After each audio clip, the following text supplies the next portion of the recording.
تو 9,500 میں سے صرف 3 چیزوں کے اوپر 5,200 ارب روپے چلے گئے. صرف 3 چیزوں کے اوپر 5,200 ارب روپے. ٹھیک ہے, آدھے سے زیادہ. جس میں آپ کا ڈیفنس ہے, بالکل, جس میں آپ کی ڈیٹ سروسنگ ہے, جو آپ نے قرضے نہیں ہیں, جو آپ نے ان کی قیمتیں ادا کر, یعنی قرضے واپس کرنے ہیں, اور جو پینشن ہے آپ کی وفاق کی 5,530 ارب یا 525 ارب روپے. سو باقی لے دے کے آپ کے پاس بچتے ہیں 4,300 ارب روپے, جس سے آپ نے پورے سال میں ملک کے باقی 3600 اور کام بھی کرنے ہیں. تو یہ بھی اس صورت میں ہے کہ اگر آپ اپنا جو آپ نے ٹیکس کا اپنا ہدف رکھا ہے وہ ہدف آپ اچیو کر لیں, یعنی اتنی کلیکشن آپ کر لیں کہ آپ کے پاس یہ 9500 ارب روپے ہو سکے. لیکن سر ٹیکس کلیکشن ہوتی نہیں ہے نا, ٹیکس کلیکشن, سوری سر آپ کی بات کٹ رہی ہے, لیکن ٹیکس کلیکشن نہیں ہوتی. میں نے بڑی ایک دلچسپ بات پڑھی تھی کہیں کہ معیشت بہتر کرنی ہے تو ایسا نہیں ہے کہ جو بندہ 1 روٹی کھا رہا ہے اس کو آدھی روٹی پر لے آئے. اگر آپ نے معیشت بہتر کرنی ہے تو جو امیر اپنے پراٹھے پر جو دیسی گھی لگا کے کھا رہا ہے وہ گھی کم کر دیں تو آپ کی معیشت بہتر ہو جائے گی. ہم یہ 1 روٹی کو آدھا کیوں کرتے ہیں, ہم وہ اس کو گھی والے کو کیوں نہیں پکڑتے ہیں؟ بھائی آپ یہ کیا کر رہے ہو؟ دیکھیں, ایک تو سلمان تھوڑی سی یہ مسکنسیپشن بھی ہے کہ پاکستان میں شاید کو بہت امیر لوگ ہیں. ہاں, ہماری حیثیت سے تو بہت امیر لوگ ہیں, ظاہری بات ہے, جس طرح کسی ملک میں امیر اور غریب کا فرق ہوتا ہے. لیکن ایسا نہیں ہے کہ دنیا کی جو ٹاپ بلینئرز ہیں ان میں سے کوئی پاکستان میں, ٹاپ ملینئرز میں سے کوئی پاکستان میں ہے. ٹھیک ہے, یہ بھی جو اپروچ ہے نا, یہ اپروچ بھی ری وزٹ کرنے کی ضرورت ہے کہ امیر کو بالکل نوچ دو اور امیر کو بالکل ننگا کر دو, اور امیر کیوں ہے؟ بھائی امیر کے پاس پیسہ ہوگا تو وہ پیسے سے پیسہ بنائے گا اور وہ پیسہ غریب تک منتقل ہوگا نا.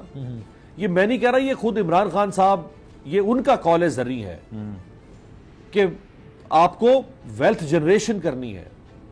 وہ جو پروفٹ میکنگ اور پروفیٹیئرنگ کا فرق بتاتے تھے, یعنی آپ اگر لوگوں کو پروفٹ بنانے سے روک دیں گے تو پھر کیسے, یعنی پیسہ بنے گا کیسے؟ پیسہ غریب تک یا مڈل کلاس تک منتقل کیسا ہوگا؟ سو یہ جو امیر سے بیجا نفرت بن چکی ہے نا, یہ بھی ٹھیک نہیں ہے ہماری اکانومی اور ہمارے معروضی حالات. ٹیکس چور سے تو ہونی چاہیے نا سر. جی, ٹیکس چور سے تو ہونی چاہیے نا نفرت. وہ ٹیکس اگر نہیں ادا کرے گا, ٹیکس چور تو کوئی بھی, دیکھیں نا, ٹیکس چور تو کوئی بھی ہو سکتا ہے نا, وہ صرف امیر تو نہیں نا, اس میں مڈل کلاس آدمی بھی ٹیکس, اس میں جو کاروبار کر رہا ہے.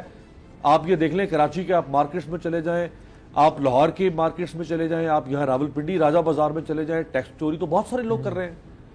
تو ٹیکس کا نظام بھی تو آپ کا غلط ہے نا, کہ آپ کے ہاں جو انڈائریکٹ ٹیکسیشن ہے وہ زیادہ ہے اور ڈائریکٹ ٹیکسیشن کم ہے. اب خان صاحب کا وعدہ تھا کہ میں یہ دنیا میں 70-30% ہے, میں پاکستان میں بھی اس کو 70-30 کروں گا. ہمارے ہاں تو یہ 30-70 یا 40-60 ہے, تو زیادہ ہمارے ہاں انڈائریکٹ ٹیکسیشن ہے اور ڈائریکٹ ٹیکسیشن کم ہے. سو وہ خان صاحب یہ کام نہیں کر سکے اپنے 3.5 سال کے دور کے اندر. تو جو امیر ٹیکس دے رہا ہے اس ٹیکس کو بھی, یار اس کی دولت سے کیا ہم نفرت کرنا شروع کر دیں, اس کو مطلب لوٹ کھسوٹ شروع کر دیں اس کے ساتھ؟ یہ حل تو نہیں ہے نا. یہ ہم ایک کیپٹلسٹ سوسائٹی میں رہتے ہیں, یاد رکھیے گا, یہ ایک کیپٹلسٹ سوسائٹی ہے, اور پوری دنیا میں اس وقت کیپٹلزم جو ہے وہ اس کا ورلڈ آرڈر ہے اکانومی کے اندر. اور کیپٹلزم کا تقاضا یہ ہے کہ پیسہ بنے گا تو پیسہ آگے ڈسٹریبیوٹ ہوگا نا. سو یہ اس چیز کو اس طرح نیگیٹو نہیں دیکھنا چاہیے کہ امیر جو ہے وہ اتنا پیسہ کیوں بنا رہا ہے. بھئی اگر امیر ٹھیک پیسہ بنا رہا ہے تو اس کو اور بنانا چاہیے. امیر پیسہ بنائے گا تو یہاں صنعتیں لگیں گی نا, صنعتیں لگیں گی تو پاکستان سے ایکسپورٹ ہوگی نا, ایکسپورٹ ہوگی تو پاکستان میں ڈالر آئے گا نا. یہ جو ڈالر 45 ارب ڈالر کا جو ٹریڈ ڈیفیسٹ ہے یہ کیسے ختم ہوگا؟ ایکسپورٹ ہوگی تو 45 ارب ڈالر کا ٹریڈ ڈیفیسٹ ختم ہوگا نا. یہ جو 76 ارب ڈالر کی امپورٹ ہے اور 31 یا 32 ارب ڈالر کی ایکسپورٹ ہے, یہ بیچ میں 45 ارب ڈالر کا جو فاصلہ ہے وہ کیسے طے ہوگا؟ امیر کو بالکل آپ غریب کر دیں گے, امیر کو مڈل کلاس کر دیں گے, تو پھر یہ 45 ارب ڈالر کا فاصلہ کم ہوگا. سو یہ میں جہاں تک میں کوئی اکانومسٹ تو نہیں ہوں, لیکن ہم ظاہری بات ہے جو جس حد تک ہم بطور طالب علم میرا علم ہے, میں سمجھتا ہوں کہ امیر کو اور فیسیلیٹیٹ کریں, ٹھیک ہے, کہ وہ پیسہ جنریٹ کرے. ہاں, اس سوسائٹی میں جو محروم طبقے ہیں ان کو بھی کچھ دیں. یہ نہیں ہے کہ امیر کو اگر مل رہا ہے تو محروم طبقے سے چھین لیں اور امیر کو دے دیں. لیکن میں اس بات کو جمیل کی طرف لے کے جاتا ہوں سر, اگر آپ کی اجازت ہو. پوری دنیا میں یہ صورتحال ہوتی ہے کہ جناب اگر لیٹ سپوز تو آپ ٹیکس تو ضرور دیں گے, لیکن اگر آپ غریب ہیں تو پھر اس کا بھی ایک پراپر ایک طریقہ ہوتا ہے, اور اگر آپ جب تک آپ کی نوکری نہیں لگتی آپ کو پراپر طریقے سے وہ پرووائڈ کرتے ہیں, حکومت پرووائڈ کرتی ہے. ایک بریک لیتے ہیں جناب, بریک کے بعد واپس آئیں گے تو اس گفتگو کا سلسلہ آگے بڑھائیں گے. اشفاق صاحب ہمارے ساتھ موجود ہے. سر بہت شکریہ آپ کا وقت کا.